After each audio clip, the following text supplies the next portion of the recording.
Hello, Heinz. What's up today, man? How have you been? I've been good. It's been a long time since we've kind of sat down and put a podcast together. But I think Yeah, I think right. today we have to. We're always the type that we're going to take on the real challenging things, the things that are just causing problems in the world, in our society, things like that. We always step up to the plate and take it on, talk about it, and try to figure out a solution to it. I don't think we can do that for this. But Jake, we need to just briefly hit on the number one problem in the world these days. Wow, in society of the United States these days. I think we definitely need to talk about. I'm not sure what it's really called. Is it daylight saving time? Like, are we after that Sunday in March? Are we in it? Or are we out of it? I think that's the problem. We don't even know if we're in it. We or don't out of even it. know what we're talking about. So why do we do it? Yeah, I think Yeah. we're What does it even do? What does it even do? I don't get it. daylight saving, so we should be in it now because the sun stays out longer.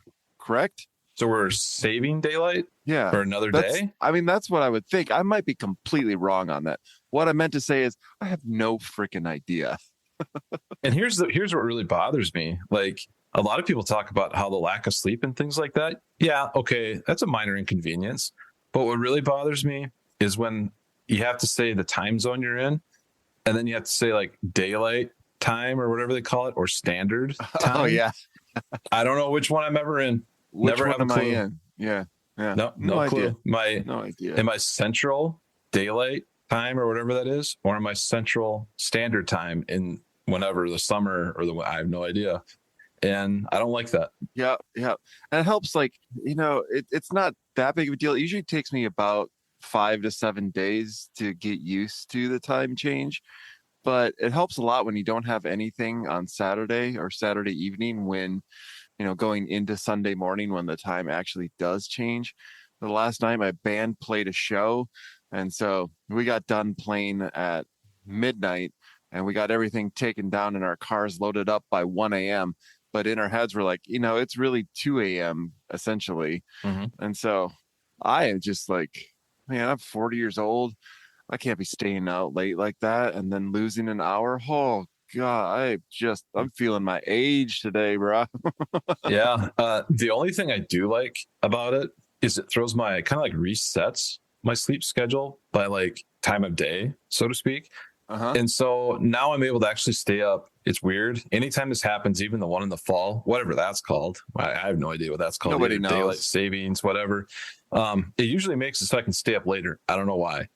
And so like last night, I was able to like hang out until like midnight, and I was actually able to catch Saturday Night Live. And I was amazed, and I've been keeping up with it via Hulu all season. Weekend Update is just the only place I get my news.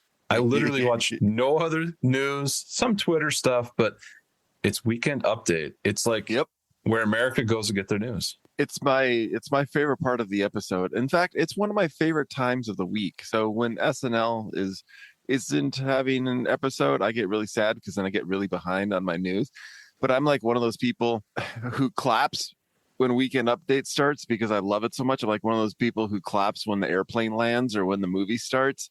For me, my clap time is Weekend Update. I get super pumped. I love Weekend Update so freaking much. So what do you say? Should we talk about Weekend Update today? Yeah, I think we have to. We have to hit on that topic. All right, let's do it. Let's hit that music. And here we go.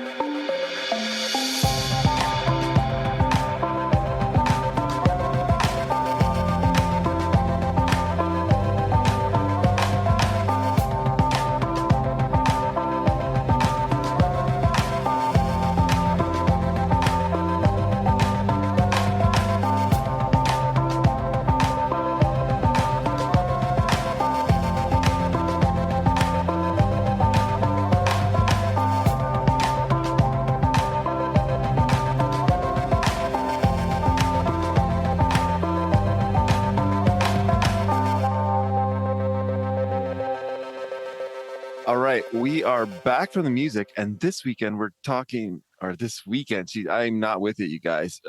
This week we're talking about a little subsection of the show, Saturday Night Live Weekend Update. My initial thought is when we started talking about this subject is that we were going to have to sit and do our own weekend update with silly punchlines and things like that. And we're still gonna do it. We're still gonna do it. We gotta do it at some point. At some point. Well, yesterday I was doing my research and I thought that was the topic because, I misread what you had texted me. And so I sat there trying to think of jokes for news articles. And I was about 20 minutes deep on one and I had no punchline. And I was like, I don't know how the writers on the show do it. Like, that is crazy. So do you want me to give you the one joke that I actually came up with? And just forewarn you all, it is very bad. We got to hear it. Okay. We have to hear it. So imagine there's a picture of like a movie poster and it's for this new movie called Cocaine Bear. Okay. Cocaine Bear is a new movie about a 500-pound bear that consumes a large amount of cocaine and embarks on a drug-fueled rampage. An alternate title, My Life by Chevy Chase. No, it's true. Yeah. I'm the Michael Che of this. That's pretty good. That's pretty good. It's so bad. And I fumbled through all the words too. That was the best part too. See, I could never do it. I could never be a writer. I could never be on that show. No, not for me. Imagine trying to read that from a cue card. Right. That'd be the tough part. Oh my God. Oh. That would be the tough part. I just have a sheet of paper in front of me and I can't even read it. And I'm just talking to you. Imagine talking to millions of people watching the show. And an entire studio audience you're trying to get a reaction out of. Yeah. But the beauty of Weekend Update is they're going to say some jokes that are just going to bomb. And that's actually some of the funnier stuff when they bomb and like Joe's just like, oh, God, I can't believe I just did that. That's horrible. Or Che is on the other side going, I don't know about this one. I don't know. Here we go. and then if they tell a bad joke and everyone kind of goes, oh, and then he says, well, you're not going to like this next one. If you thought that was bad, wait until you hear this one. That's why my favorite holiday tradition is on the last episode before their Christmas break. They always exchange jokes and they have to read each other's that they write. By far, that's my favorite holiday tradition. It is absolutely hilarious. I would buy, they don't do it anymore, I don't think, the Saturday Night Live like cast member DVDs, giving you like the highlights or whatever of them. I would buy just a DVD of the Christmas jokes that they write for each other. Right. They are that good. But you can go onto YouTube and type in Weekend Update Holiday Gift Exchange, and they show all of them in sequential, and they are the best. They're so funny. Yeah. And I went through a list of the anchors over the years, and they've had on there, and they're obviously cast members for the most part, or writers, and Tina Fey and Jost, that type of thing. And there's only one anchor that I can totally look at and go, that anchor was terrible. And do you care to make a guess on which anchor was horrible? I'll make my guess. Let's throw out the 1980s. The 1980s, they had like rotating cast, just main anchors. Okay. My least favorite, and I don't know, you might like this guy, but I did not like, what's his name? Colin Quinn? Is that his name? Ding, ding, ding. You nailed it. That's the only one that I was like, he wasn't good. I didn't find him funny. No, he had way too many dark jokes that I was just like, I don't know about that one.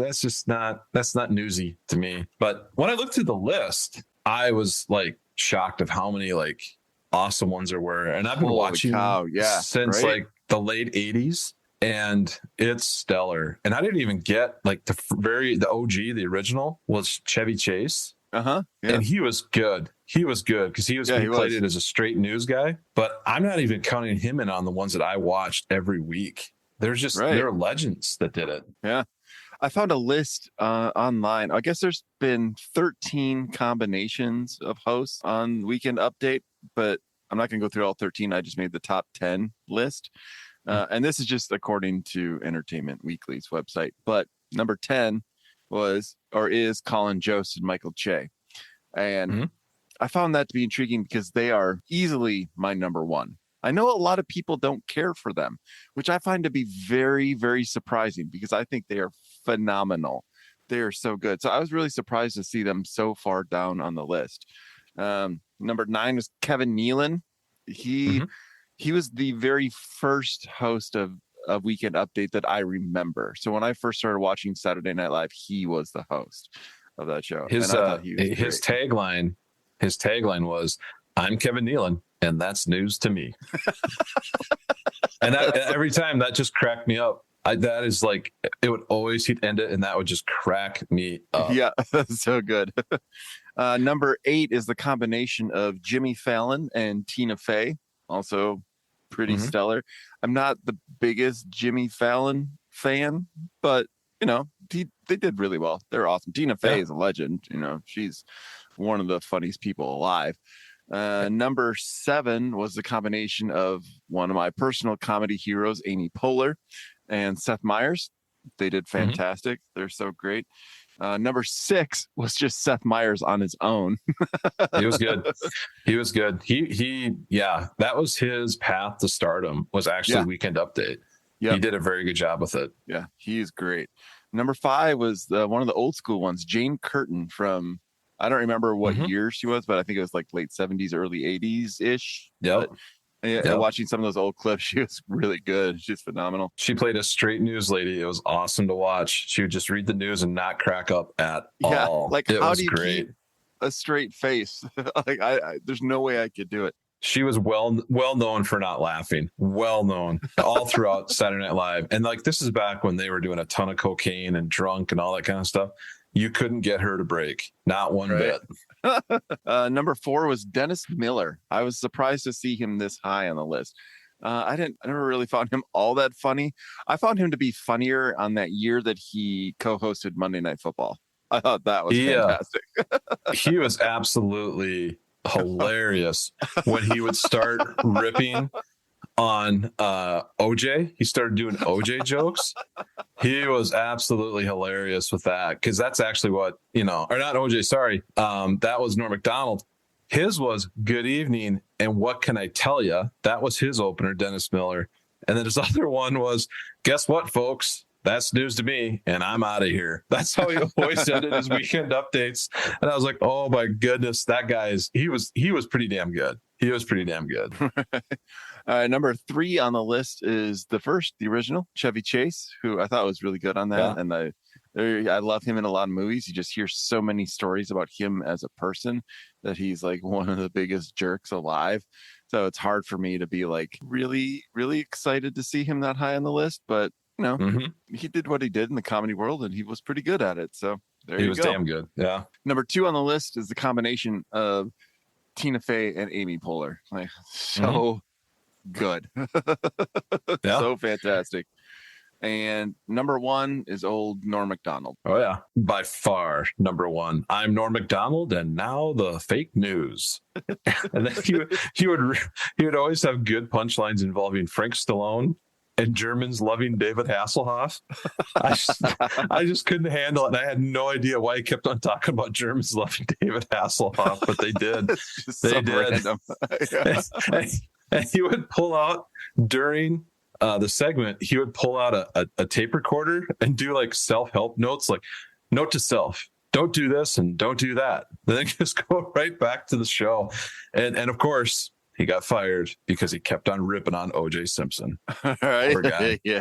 And poor Norm, he passed away recently, right? He did. Yeah, he did. That's super sad. Yeah. You got to go through some of the cast members that played characters on there and just some of the different ones they played. I think the easiest one to hit on first, and the one that I think got his fame through Weekend Update, Adam Sandler.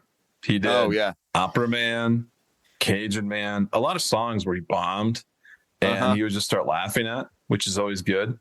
And Kevin Nealon did a lot of work with him. And he had the Hanukkah song too. Yeah, he did the Hanukkah song. Yep. Yeah. Yeah. A lot of those, I don't know, they kind of put him on the map. Right. They really did. There's just this one time skit that he did that I saw when I was a little kid. And I thought at the time that it was super funny. And I went back and watched it yesterday.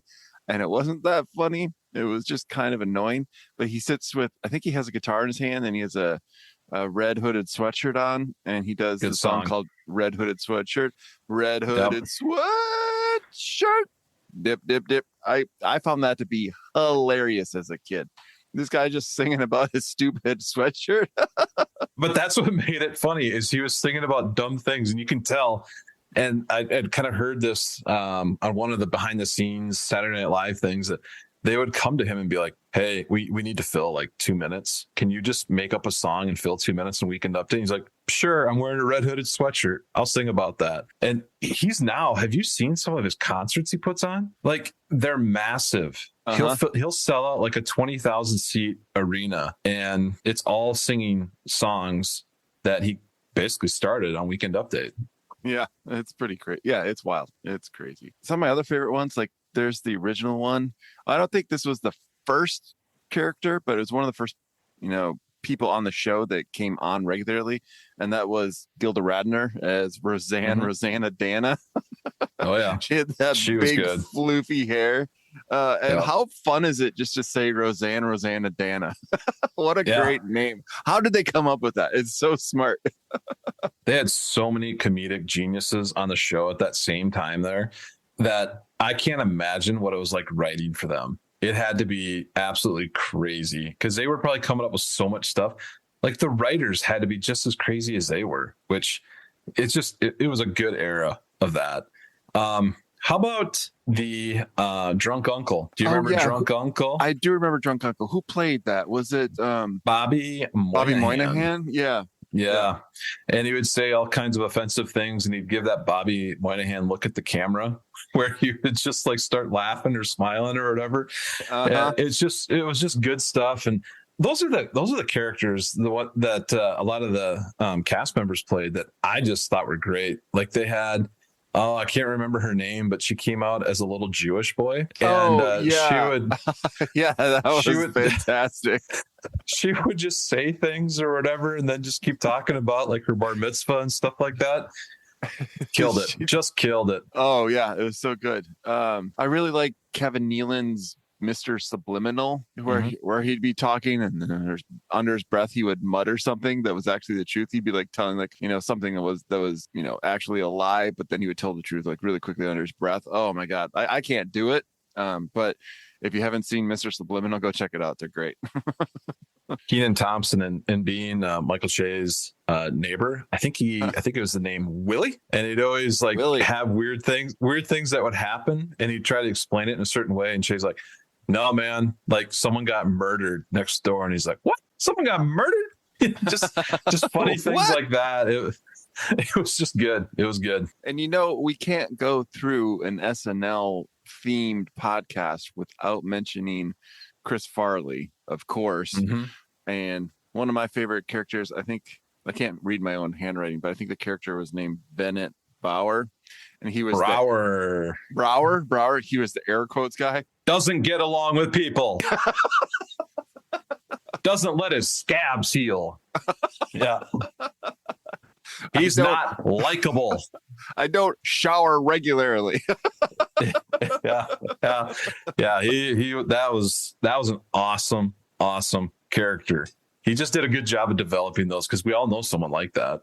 Just like we all know someone that is like the girl you wish you hadn't started a conversation with at a party, played by Cecily Strong. Oh yeah, very good. Oh god, very good. So great. When she would bring up things and then pull out her phone and start texting mid-conversation and stop and then start on something else. Yeah. Or when she would spin a news topic in like the completely wrong way or whatever and act like an expert on it. Very good. Very good. There's another legend we have to mention, and that's Will Ferrell. Like, I really liked his character named, I think it's Jacob Silge, something like that. He's the guy who talks really loud all the time. Voice modulation. I suffered from voice. A little bit softer now. A little bit softer now. Yeah.